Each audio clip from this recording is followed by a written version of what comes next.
এই যে বাঁধ খুলে দেওয়া হয়েছে, এটির মাধ্যমে ভারত অমানবিকতার পরিচয় দিয়েছে এবং বাংলাদেশের সাথে অসহযোগিতা করছে।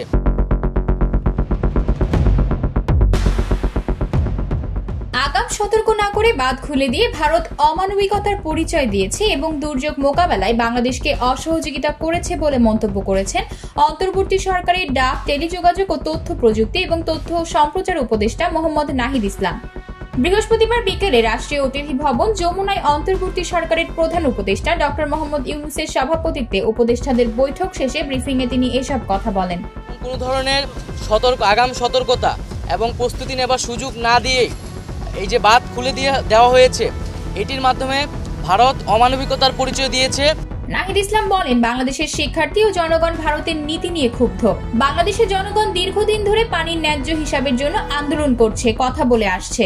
আমরা আশা করব বাংলাদেশ ভারত সম্পর্কের মধ্যে কোনো টানাপোড়েন যেন না রাখা হয়। ন্যায্যতার ভিত্তিতে যেন বাংলাদেশ ভারত রাষ্ট্রীয় সম্পর্ক প্রতিস্থাপন করা হয়। আমরা আহ্বান করব, আমরা আশা করব যে দ্রুত সময়ের মধ্যে ভারত বাংলাদেশের জনগণ বিরোধী এ ধরনের নীতি থেকে সরে আসবে এবং আমরা কিভাবে একত্রে বাংলাদেশের জনগণ এবং ভারতের জনগণকে এ ধরনের প্রাকৃতিক দুর্যোগ থেকে রক্ষা করতে পারি সে বিষয়ে সুষ্ঠু সমাধানের পথ বের করতে হবে। দুর্যোগ থেকে দুই দেশকে তাদের জনগণকে রক্ষায় একত্রে কাজ করার আহ্বান জানিয়ে তথ্য উপদেষ্টা বলেন, আমরা কিভাবে বাংলাদেশের জনগণ ও ভারতের জনগণকে এ ধরনের প্রাকৃতিক দুর্যোগ থেকে রক্ষা করতে পারি সে বিষয়ে সুষ্ঠু সমাধানের পথ বের করতে হবে। তথ্য উপদেষ্টা আশা প্রকাশ করে বলেন, বাংলাদেশ ভারতের সম্পর্কের ভেতর কোনো টানাপোড়েন যাতে না রাখা হয় এবং ন্যায্যতার ভিত্তিতে যাতে বাংলাদেশ ও ভারতের রাষ্ট্রীয় সম্পর্ক প্রতিস্থাপন করা হয়।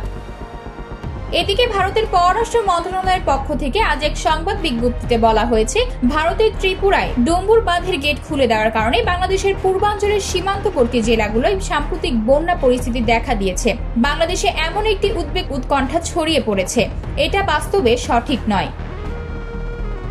আতকিয়া মাইমুনা, বার্তা 24।